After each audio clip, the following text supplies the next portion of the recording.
சிந்து பைரவியில இன்னைக்கு ஆறுமுகத்தை பார்க்க தான் கொஞ்சம் பாவமா இருந்தது. என்ன நடந்ததுன்னு பார்க்கலாம் வாங்க.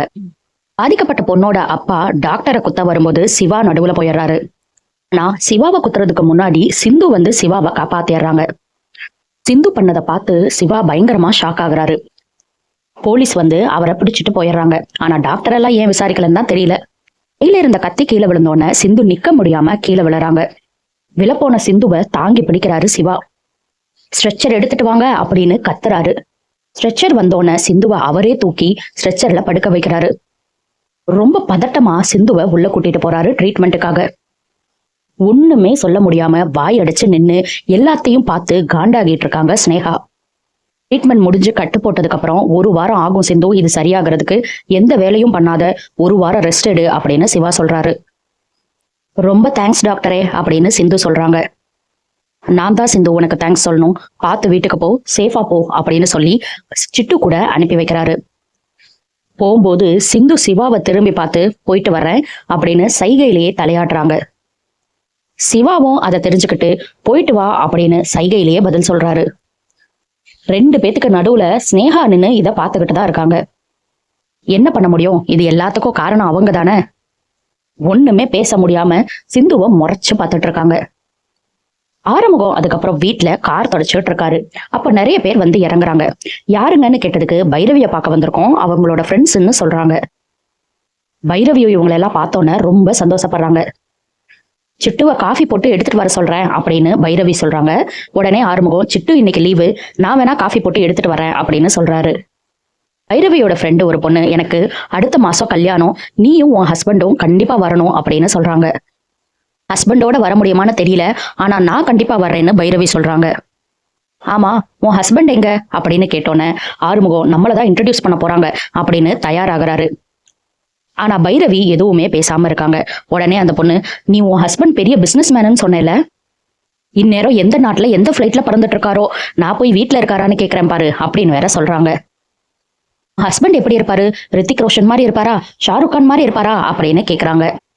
இந்த டைம்ல ஆறுமுகம், ஆமாங்க 2 பேர் மாதிரியும் இருப்பாரு, இந்தாங்க காஃபி குடிங்கன்னு கொடுக்குறாரு. காஃபி குடிச்சிட்டு, சூப்பரா காஃபி போட்டிருக்க டிரைவர் அப்படின்னு சொல்றாங்க. கார்ல செல்போன் இருக்கும், அதை எடுத்துட்டு வரியா அப்படின்னு வேற கேக்குறாங்க. அதையும் பண்றாரு ஆறுமுகம். பைரவி ஆறுமுகத்தை பத்தி ஒரு வார்த்தை கூட ஃப்ரெண்ட்ஸ் கிட்ட பேசல. வந்தவங்க பத்திரிக்கை கொடுத்துட்டு கிளம்பிடுறாங்க. பைரவியும் போய் வழி அனுப்பி வச்சுட்டு வர்றாங்க. ஆனா எல்லாத்தையும் பார்த்த ஆறுமுகம், நம்மள அவங்க ஃப்ரெண்ட்ஸு கிட்ட ஹஸ்பண்டன் கூட இன்ட்ரடியூஸ் பண்ணி வைக்க ரொம்பவே தயங்குறாளே பைரவி, என்ன பண்றது அப்படின்னு யோசிக்கிறாரு. எப்பயுமே வீட்டுல இருக்கிற எல்லாருமே இந்த மாதிரி சமயத்துல எங்க போறாங்கன்னு தான் தெரியல. அதுக்கப்புறம் சிந்துவை வீட்டுல காணாமே அப்படின்னு சொல்லிட்டு அன்னபூர்ணி காயத்ரி கிட்ட கேக்குறாங்க. சிட்டுவை கூட்டிட்டு அவங்க அப்பாவை கூட்டிட்டு ஹாஸ்பிட்டல் போயிருக்காங்கன்னு அவங்களும் சொல்றாங்க. அதுக்கப்புறம் சிந்து வீட்டுக்கு வராங்க. கையில அடிபட்டு இருக்கிறத பார்த்து என்னாச்சு ஏதாச்சுன்னு பதறாங்க. சிந்து சொல்றதை கேட்டு பதறிடுறாங்க அன்னபூர்ணி. நடுவுல சிட்டுவும் புகுந்து, ஐயோ எப்படி அடிபட்டுருச்சு தெரியுமா, இவ மட்டும் நடுவுல போகாம விட்டுருந்தா சிவா டாக்டர் மேல கத்தியே குத்தி இருக்கும், சிந்து நடுவுல போனனாலதான் அவரை காப்பாத்த முடிஞ்சது அப்படின்னு சொல்றாங்க. சும்மா இரு அப்படின்னு சைகையில காட்டுறாங்க சிந்து. மகா அங்கிருந்து இதெல்லாம் கேட்டுட்டு இருந்துட்டு பதட்டமா ஓடி வர்றாங்க. வந்தோன்னே சிவா கொன்னும் ஆகலைல அப்படின்னு கேக்குறாங்க. சிந்துவும், டாக்டருக்கு எதுவும் ஆகல, அவரு நல்லா இருக்காரு அப்படின்னு சொல்றாங்க. சிட்டு உடனே, சிந்துக்கு தான் ரொம்ப அடிபட்டுருச்சு, 15 தையல் போட்டிருக்காங்க அப்படின்னு சொல்றாங்க. நீ என்னோட குடும்பத்தை காக்க வந்த கொலசாமிமா, இப்படி சிவாவை காப்பாத்திருக்கே, நீ போய் ரெஸ்ட் எடுமா அப்படின்னு சொல்லிட்டு சிந்துவை உள்ள அனுப்புறாங்க. மகா கிட்ட திரும்பி, நீ சிந்துவை எவ்வளவு மோசமா நடத்துற, ஆனா பாத்தியா ஸ்னேகாவும் அங்கதான் இருந்திருக்கா, அவளுக்கு வராத தைரியம் சிந்துக்கு வந்திருக்குல்ல அப்படின்னு அன்னபூர்ணி கேக்குறாங்க. மகா உடனே, யாருக்கு தெரியும், சிவா கிட்ட நல்ல பேர் வாங்கணுங்கிறதுக்காக இவளே ஆள் செட்டப் பண்ணிட்டு இவளே போய் கத்தி குத்தும் வாங்கியிருப்பா, என் பையனை பொய் சொல்லி பொய் சத்தியம் பண்ணி கல்யாணம் பண்ணிக்கிட்டவ தானே, இவ என்ன வேணா பண்ணிருப்பா அப்படின்னு மகா சொல்றாங்க. மகா யோசிக்கிறத தப்புன்னு நம்ம சொல்ல முடியாது, ஏன்னா சிந்து எல்லாத்தையும் பண்ணவங்க தானே. அன்னபூர்ணி, உன்னெல்லாம் திருத்தவே முடியாதுன்னு சொல்லிட்டு போயிடுறாங்க. அதுக்கப்புறம் சிந்துக்கு போய் ஜூஸ் கொடுக்குறாங்க அன்னபூர்ணி. மகா உன்கிட்ட நடந்துகிட்டதுக்கு நான் மன்னிப்பு கேட்கிறேம்மா அப்படின்னும் சொல்றாங்க. ஐயோ பெரியவங்க, அவங்க என்ன வேணா சொல்லலாம், எனக்கு ஒன்றும் பிரச்சனை இல்லைன்னு சிந்து சொல்றாங்க.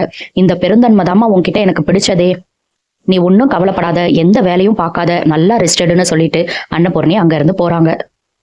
உட்காந்துட்டே சிந்து அப்படியே படுத்துறாங்க. ஹாஸ்பிட்டல் விட்டு வீட்டுக்கு வந்து சிவா சிந்துவை பாக்குறாரு. நமக்காக இப்படி கத்தி குத்து வாங்கியிருக்காளே அப்படின்னு யோசிக்கிறாரு. நடந்ததையும் நினைச்சு பாக்குறாரு. சிவா அதுக்கப்புறம் கீழே விரிச்சு படுத்துறாரு. கொஞ்ச நேரத்திலேயே சிந்து எழுந்திரிச்சு திடீர்னு போய் வாமிட் எடுத்துட்டு வராங்க. சிவா அதை பார்த்துட்டே தான் இருக்காரு. அதுக்கப்புறம் மறுபடியும் வந்து படுக்கிறாங்க. திரும்ப கொஞ்ச நேரத்திலேயே மறுபடியும் போய் வாமிட் எடுத்துட்டு வராங்க. சிவா உடனே எந்திரிச்சு, சிந்து என்ன ஆச்சு, ஏன் நீ போய் வாமிட் எடுத்துட்டு வந்துட்டு இருக்க, உடம்புக்கு என்ன பண்ணுது அப்படின்னு கேக்குறாரு. தெரியல டாக்டரே, ரொம்ப ஒரு மாதிரி இருக்கு, வாமிட் வந்துகிட்டே இருக்கிற மாதிரி இருக்கு, உடம்பு வேற கொதிக்குது அப்படின்னு சொல்றாங்க. டேப்லெட்லாம் போட்டியா அப்படின்னு விசாரிக்கிறாரு. சரி டெம்பரேச்சர் செக் பண்ணுவோம் அப்படின்னு சொல்லிட்டு சிந்துவுக்கு டெம்பரேச்சரும் செக் பண்றாரு. ஐயோ ஹை ஃபீவரா இருக்கே, நான் உனக்கு இன்ஜெக்ஷன் போடுறேன், இல்லைன்னா இது ரொம்ப சீரியஸ் ஆயிரும் அப்படின்னு சொல்லிட்டு சிந்துக்கு இன்ஜெக்ஷனும் வைக்கிறாரு. ஸ்னேகா பண்ற ஒவ்வொன்றும் சிந்துக்கு சாதகமா தான் போய் முடியுது. இதுக்கப்புறம் ஸ்னேகாவும் மகாவும் என்ன பிளான் போட்டு சிந்துவையும் சிவாவையும் பிரிக்க போறாங்கன்னு தெரியல. என்ன நடக்க போகுதுன்னு நம்ம பொறுத்திருந்து பார்க்கலாம். அடுத்தடுத்து சிந்து பைரவியில என்ன நடக்குதுன்னு தெரிஞ்சுக்க சப்ஸ்கிரைப் பண்ண மறந்துடாதீங்க.